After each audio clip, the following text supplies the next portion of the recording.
Broadcasting live from the Business RadioX studio, it's time for the GNFCC 400 Insider. Connect, build, and grow with the Greater North Fulton Chamber of Commerce.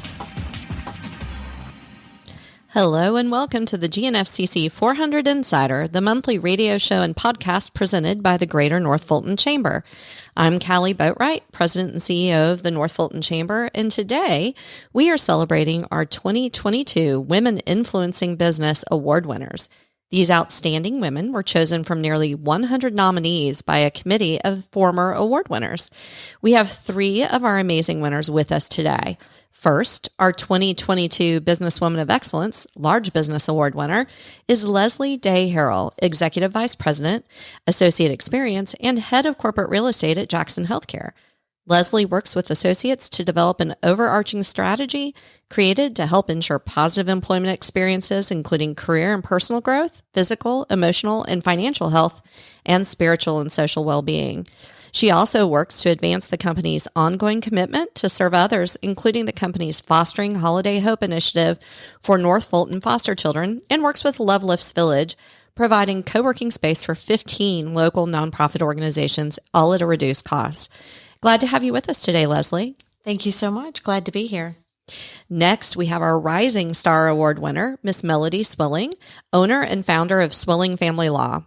On top of growing her child-centered family law practice, mentoring a first-year associate and a third-year legal intern, Melody volunteers with Meals by Grace and I Can Shine, where each summer she helps children with special needs learn to ride bicycles. In addition, she has worked with the state legislature behind the scenes to discuss drafts of legislation and the implications of drafted legislation, including the landmark Equitable Caregiver Statute. Welcome, and it's nice to have you with us, Melody. Thank you for having me, Callie. And finally, our Businesswoman of Excellence Small Business Award winner is Valarie Mackey, CEO of RightNow Solutions. Valerie left a successful career to start RightNow Solutions, where she could dedicate her efforts to pushing the needle in providing education and tools needed for everyone to have equitable opportunities. By orchestrating technology credentialing programs, she has helped take people out of generational poverty and provided opportunities for them to change the trajectory of their families by doubling and tripling their salaries in just 4 months. Nice to have you here, Valerie. Thank you. Great to be here. We are so excited, number one, that all of you are award winners. So we'll start with a big congratulations to all three of you. And then we just want you to tell us a little bit about yourself, your background, and what led to your career. Everything I've read about you obviously makes you sound outstanding, which explains the award. But we want to hear in your own words just a little about what you do now and how you got here. Valerie, why don't we start with you? Okay, sure. I have always had a technical background, so engineering degree turned technologist, and went to consulting firms, Ernst & Young and smaller firms, then decided I wanted to come home to Atlanta and stay instead of jumping on a plane every single week.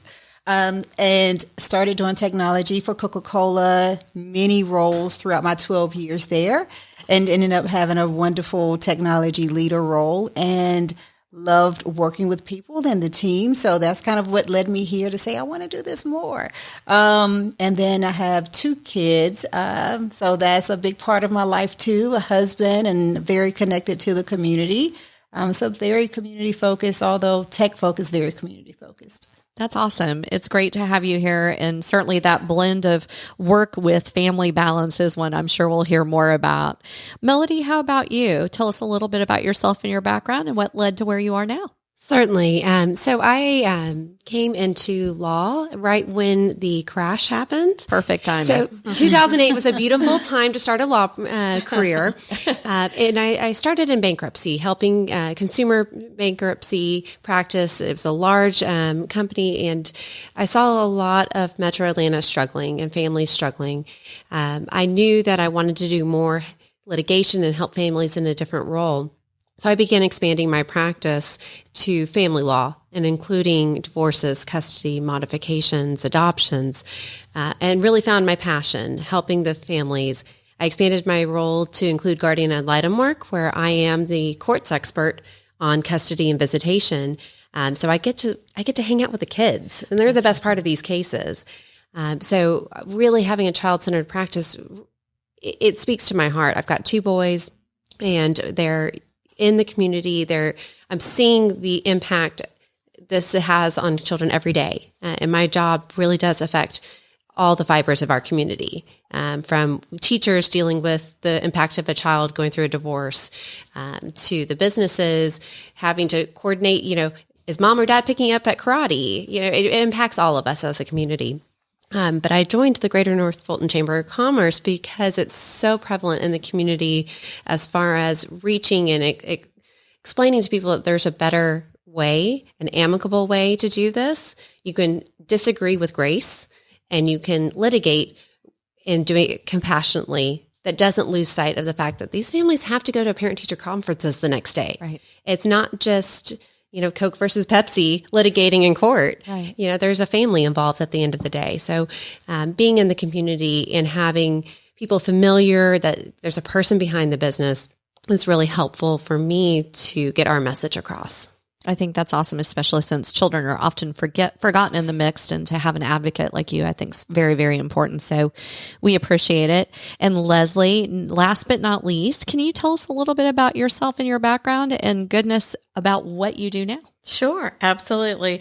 Well, as they say, the path to happiness is never a straight line. So mine is kind of a winding path that led me to where I am now. But I worked for a boutique real estate firm for about 18 years. And Jackson Healthcare happened to be one of our clients at the time. And so after years of, putting all of my focus into the real estate world, Jackson Healthcare asked if I wanted to come join their team. And I was torn at first, I must say, because, I put a lot of years into my former company, and I finally said yes. And I was just led to be there. And my why gets answered very frequently, just the people that I'm around, and the wonderful company that I get to work with every day. So I am a mom of 3 children and devoted wife, mother, and love what I do at Jackson Healthcare. I am sensing a theme, ladies. All moms, all trying to balance work and family, which is a constant, I think, in any of us as women, as lives. Either you're trying to keep up or you're trying to keep it in balance. So I think that's something to be said. Well, let's talk about our companies, because obviously you all are individual winners of Businesswoman of Excellence awards, but a big part of that, as you've all mentioned, is part of your company. So we'll change it up, and this time Melody will ask you to go first. Tell us a little bit about your company, which actually is your company, and how you became involved in the chamber. Yes. So we do exclusively family law cases. That's going to be divorce, custody, modification, adoption. I'm also a mediator, arbitrator, guardian ad litem, and that just lets me wear different hats at the table, which also gives me different perspective as far as advising my clients. I can say, I think the guardian's going to recommend this because I had this fact pattern, and this is what I recommended, or this is what I saw the judge do. I see some people advertise men's only rights, and that's only understanding half the case. If you've never argued it from the other side or worn a different hat in that similar scenario, then you're not getting a rounded out view. And as I mentioned, I really am looking at a child-centered practice. I want the kids to not lose out. There's things called adverse childhood experiences, and these shape children and how they are going to engage in the community moving forward. And a lot of these children in high conflict custody cases are having ACE scores of 4 or 5, and we know that's going to have risky behavior. So if I can help navigate parents that don't have to get along and don't even have to like each other, but can do it with a little bit more compassion, that's really ultimately my calling. I love working with cases with special needs children. I'm very familiar. I am a special needs mom, and it really does shape my understanding. Although, every child is unique. And so I really have a passion for helping children, especially in the special needs community. And this is just one facet that I've done. I grew up doing charity work, and I grew up on mission trips and working with children and doing VBS with children in various countries. And it's always been a passion, is just giving back And if I can give back and help someone do this while still making an earning for my family and supporting my family, it's just a win overall. So we keep that in mind in our really collaborative practice. We work together. We work as a team. I'm not above making copies, but we do work together to keep the kids in the focus in these cases. And so that's really where we've developed our firm from the get-go. And I think having family law in the name of the practice helps as well. It makes it constantly very clear and focused, and I think that's important. So kudos to you. All right. Well, we'll go this time over to Leslie. Leslie, you're with Jackson Healthcare. Tell us a little bit about, I know you told us a little bit about why you went over to Jackson, but a little bit about Jackson Healthcare, the company overview, and how you got more involved with the chamber. Sure. Jackson Healthcare, it's a family of highly specialized healthcare staffing, search, and technology companies. It's got a mission to improve the lives of every patient, let me say that again. It's got a mission to improve the delivery of patient care and the lives of everyone it touches. We have more than 10 million patients that we're able to serve across the country each year. We've got over 1,700 associates and more than 15,000 clinicians across all 50 states. And Jackson Healthcare is also one of the largest U.S. healthcare staffing companies with over $1.8 billion in annual revenue. In addition to being Great Places to Work certified, we are consistently named an employer of choice. We've been recognized as best places in healthcare, best workplaces for women, and best workplaces for millennials, and also healthiest employees. So there's a lot of things that I'm so proud to say that our company does so incredibly well. And one of the things that is so endearing to me is the culture. That really has been, as they call it, sort of the special sauce. And every company has a culture. It's either good, bad, or somewhere in between. And it's a culture of deeply caring for our associates. And truly, I didn't answer my very first question very well. Sorry. So I'm going to have another swipe at that. But that is truly what led me to go to Jackson Healthcare and to work for such a wonderful organization, because they are so deeply committed to the overall well-being of their associates from an emotional, physical, financial, career development perspective. And so it's just a phenomenal company. I think that holistic approach is definitely one that we know of Jackson. So it's always good to hear someone who works within to say that as well. You unpacked some of that very, very well. I appreciate it. All right, Valerie, tell us about RightNow Solutions and what you do, obviously, and also how you became involved with the chamber. Sure. So RightNow Solutions was birthed about 5 years ago. So after being in corporate for a very long time, I've stopped saying years at this point. How many years? I'll just give it a long time. I was working with an entrepreneurship program. So it was interesting. I was in tech, but we were working with tech startups and trying to help tech startups get involved with corporations, helping them with their brand, helping them with their product. And then I was tapped to run a future entrepreneurship program with young adults and high school students to help them understand technology skills and entrepreneurship. And what was interesting to me after working with this for a while is they were listening to me about entrepreneurship, and I was not one. So I decided, well, let me try to be one. And I did. So almost 5 years ago, I left and created RightNow Solutions with a special focus on the things that kind of at the intersection of what I know and my knowledge and this passion to help people grow in their career. And so RightNow Solutions is focused on talent development. It's really focused on how do we get people from one place in their career or one place in their life to another by providing them training, coaching, resources in order to build those capabilities. So we work with organizations, and it could be nonprofit organizations. We work a lot with nonprofit organizations because they have participants that need help for some reason, which is why they're coming to this nonprofit organization.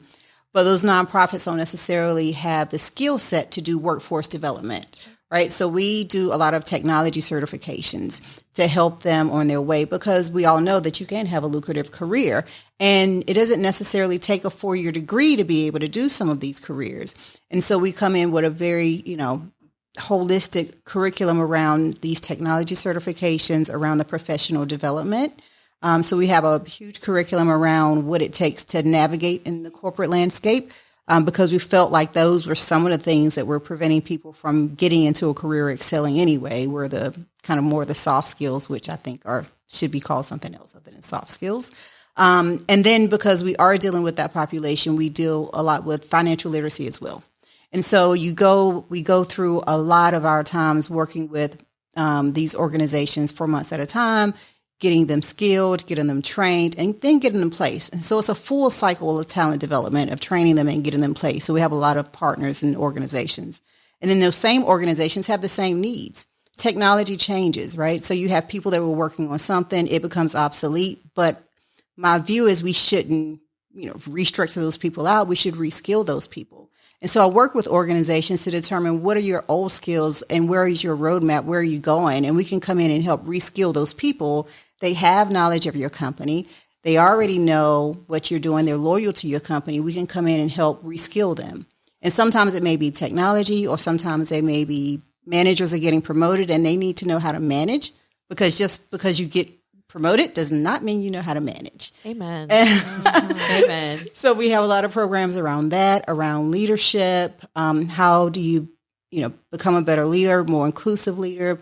Because the thing is, we don't want to do all this training for these folks, and then this organization is not a place of belonging. So it defeats the whole purpose of what we do. Mm-hmm. So we do a lot around diversity, equity, and inclusion. So our whole purpose is really around boosting equity in education and careers, working with colleges and K through 12. So it's like the whole spectrum of how do I get from one place to another.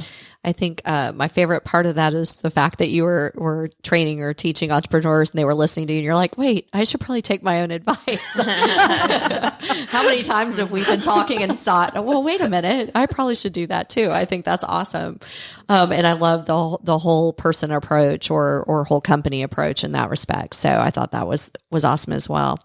Well, we're going to dig into some of these things just a little bit deeper. And Leslie, let's start with you. You've accomplished so much in your career. And certainly in your personal life, and you always make time to serve your community through leadership roles while you're balancing everything else. If you could go back and give yourself one piece of advice, maybe a little younger in life, what do you think that would be? Well, balance is the operative word there. And I will tell you, as a mother of three, I approached my life as I'm going to have it all until something tells me that I can't. And so what I would tell myself back then would be to really look at life more from a balanced scorecard perspective, just like we do in the business world. You can have huge financial success, but if your, parenting skills or if you don't nurture your relationships along the way, then are you really successful? And so really looking at your financial, your career, your relational and emotional, and your community, and really make sure that you look at it across the board. I think when we're younger, success always means, I want a good job, I want to make a lot of money. That is success. And so it's really to kind of broaden your horizons with what your perspective of success is. And I know that's very cliche to say, success means many things, but it really does. And I think we need to look deeper and make sure that it is balanced across the board. Another thing I would say is I would encourage young people to do their resume every 5 years, even if you're not looking for a job, or maybe your bio, to go through, because see if you like yourself on paper. It's one thing to know what you've accomplished, but until you actually write it down, it's a very telling thing. And so I tell a lot of young people in the workplace, do that. It's a great exercise. I still do that now. I did not learn that until 18 years of my career. Whenever I moved from my former real estate firm to the healthcare, to Jackson Healthcare. And I was stunned because what I realized at that time, and this has been 11 years ago now, was that I did not give back enough to the community in a way that I wanted to. I realized that bucket was coming up short. I felt good in my relationship bucket and some of my others, but not in that area. And so I thought I was doing so much, but when you put it on paper, it's in black and white. And so I would give that advice to everybody from young all the way through your entire career. Make sure that you look as good on paper and that it feels as good as what you really think it is. I like that. It really forces you to take a look from the outside on paper and put it out there. So I like that. It's interesting. You talk about, going through life with the idea that you can have it all. I used to say to my daughter, and certainly to young professional women, yes, you can have it all. You just can't have it all at the exact same time. Yeah. Right. So it's the balance is iterative. And as we go through, we all try to have that. So I like that approach. Valerie, you have some amazing career accomplishments that, of course, led to your role in determining that you were going to be your own boss and be an entrepreneur as a small business owner.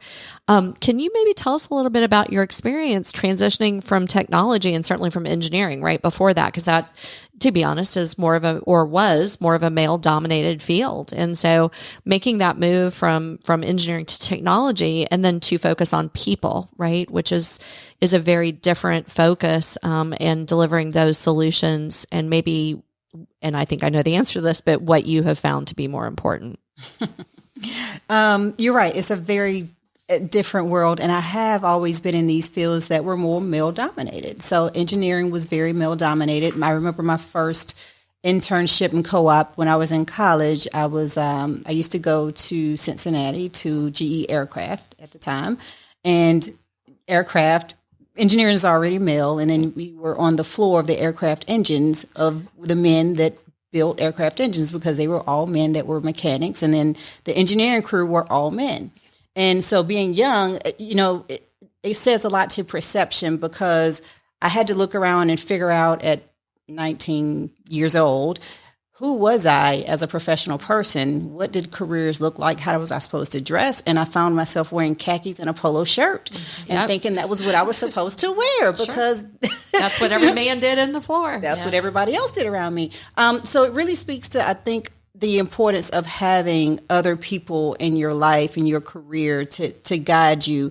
But then going from that to another male-dominated world in technology. So I was a lot of times the only woman in a room when the technologist as well. But it's still, I love the tech, but I always loved the people that did the work more. And a part of that was trying to figure out how I could get more people that looked like me in the room from a lot of different perspectives. I was always saying, wow, this is an excellent opportunity. I'm exposed to so much. There's so much opportunity, but there's a community of people out there that have no idea what happens in this room or how to get in this room. So that was my guide, and that was my goal of how do I help these populations of people get here and stay here. And that's why RightNow Solutions built curriculums around people at entry level, just to get in the door, around how to stay in the door, and then how to, excel up, because there's a lot of unwritten rules that people don't know unless someone tells them. And I wanted to figure out how I could make that happen and push the needle in that space. I'm singing The Room Where It Happened by Hamilton in my head right now. I think you're 100% correct. And we know that children who see themselves in a career that they want to be in are more likely to pursue that career. So I think your comments are spot on. And interestingly, another young woman who is in a traditionally male-dominated field, Melody, you have obviously long been an inspiration to young women and especially in law, which traditionally is more male dominated. I do believe it's changing, which, kudos to those that went before. What do you think is the most important lesson that you're passing along, and that was passed along to you, encouraging you to be a successful woman in the legal field?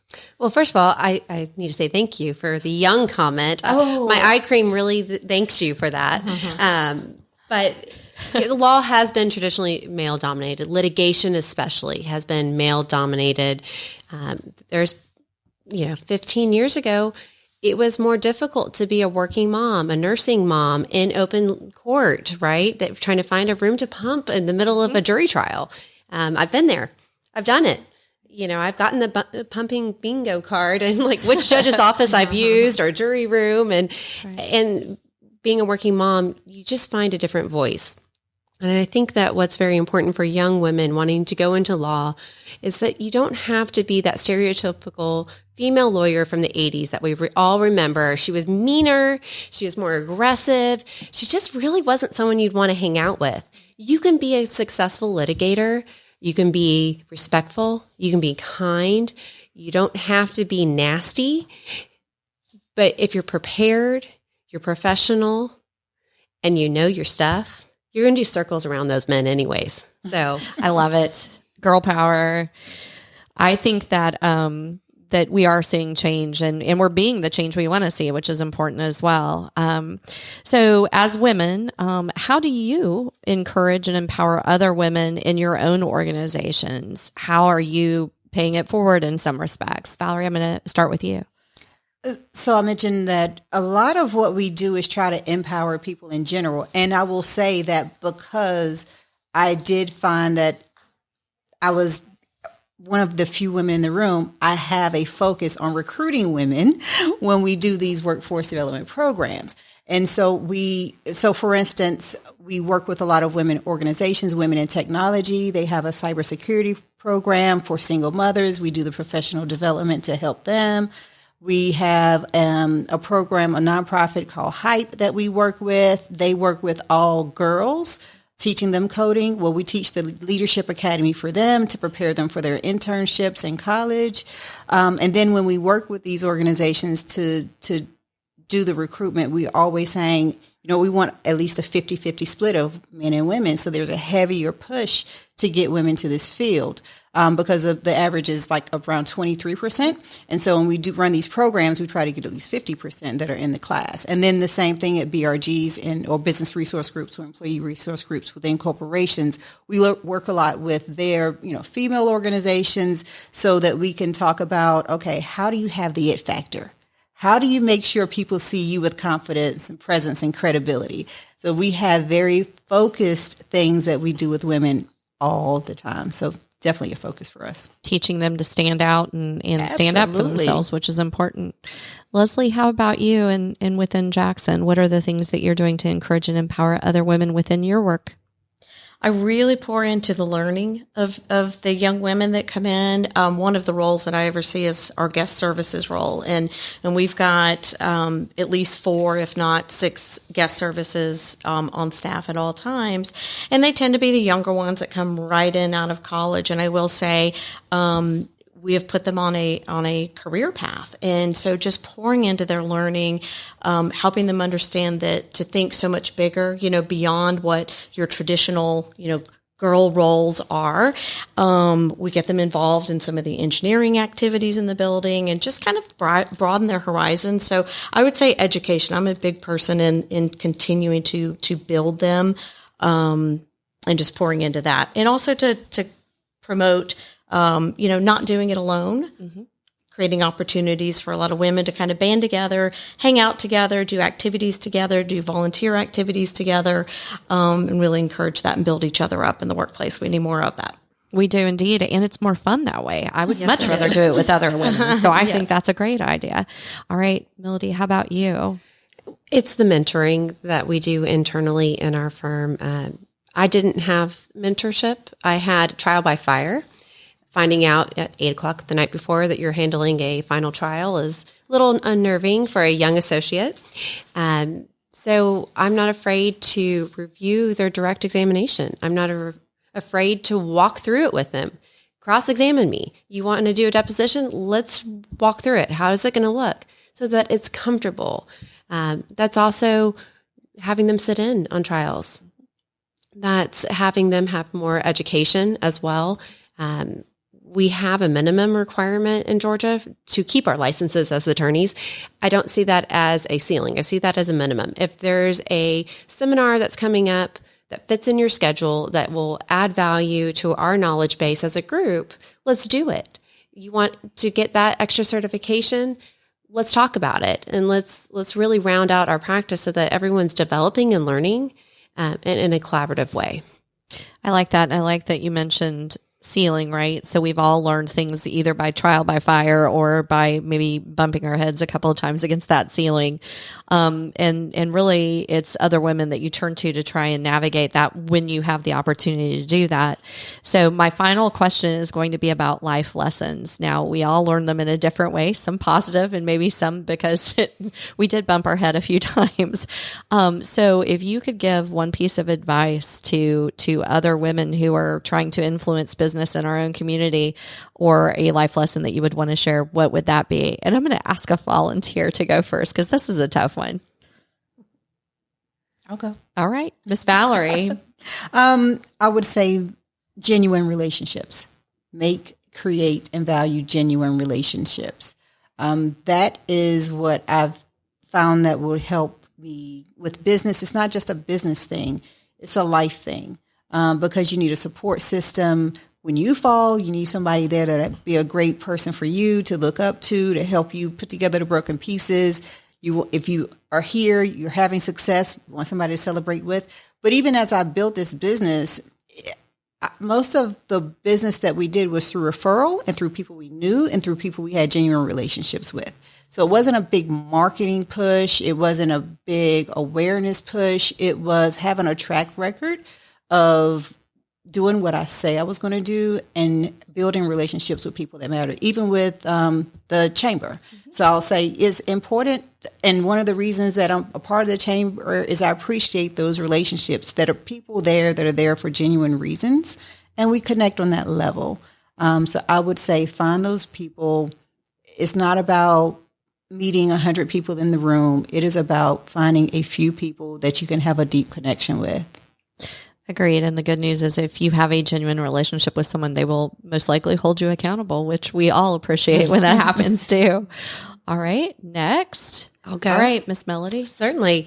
I'd say that there's some power in a pause. There's a tendency, especially in law and litigators, to want to talk over each other, but a powerful pause in reflection can be stronger than screaming in a courtroom, screaming in an email, that knee-jerk response.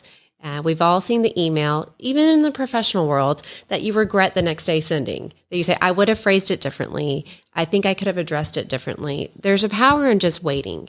And just having that pregnant pause can give you more of a statement, whether it's an email, not knee-jerk responding, so all of a sudden you're back and forth at 10 p.m. on a Friday, or just stating, being confident in your place, being confident there.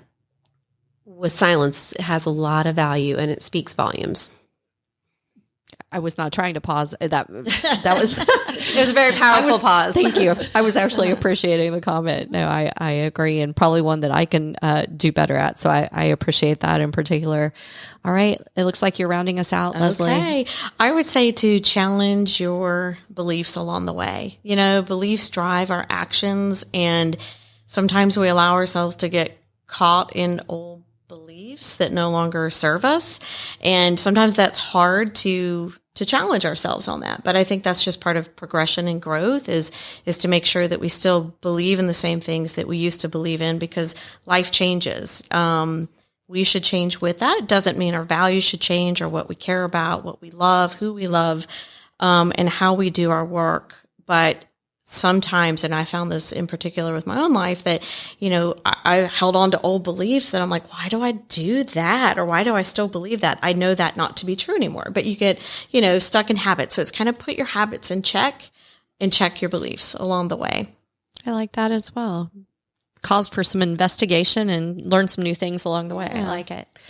All right. Well, it's important that our listeners have an opportunity to reach out to you. And so I'm just going to ask you each to share how best to reach you, whether that be a website, which is usually best, or social media handle. So Valerie, how about you? Where can our listeners find you?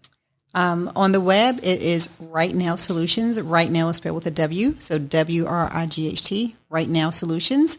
We're on LinkedIn. We have RightNow Solutions, or Valarie Wright Mackey, on LinkedIn, Twitter, the same thing. And the great news is that that's easy to remember, and it is a call for action at the same time. So I like that. All right. How about you, Leslie? The best way is at Jackson Healthcare, jacksonhealthcare.com.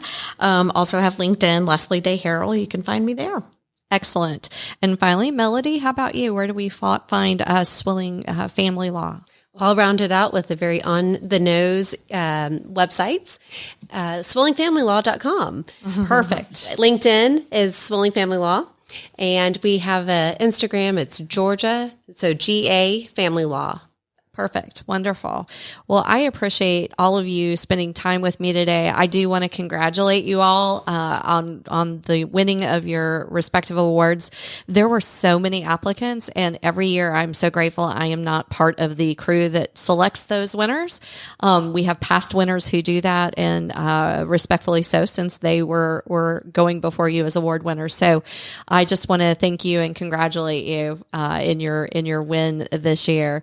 So again, thank my guests for being here today. And also thanks to our listeners for joining us on the GNFCC 400 Insider presented by the Greater North Fulton Chamber. To listen to this show again or to hear any of our previous episodes, visit GNFCC400insider.com or any of your favorite podcast platforms.